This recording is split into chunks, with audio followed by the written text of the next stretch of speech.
Hello, in this video we're going to discuss the beta emission. First of all, let's check what is a beta particle. A beta particle is an electron created and emitted by a nucleus that has too many neutrons compared with its protons. This means that for this nucleus, the number of neutrons are much larger than the number of protons.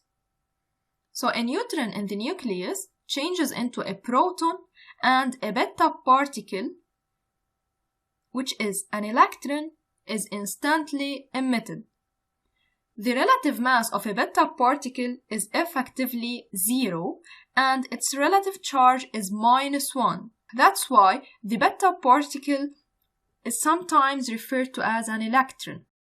This beta particle can be represented by the symbol with the Greek letter beta, having a subscript of -1 indicating its negative charge and a superscript of 0 indicating its zero mass number.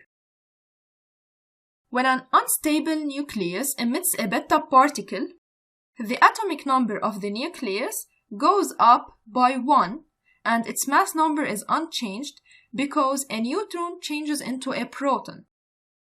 The charge of the nucleus is increased and the mass of the nucleus is unchanged. We're going to discuss these 2 points in the following example.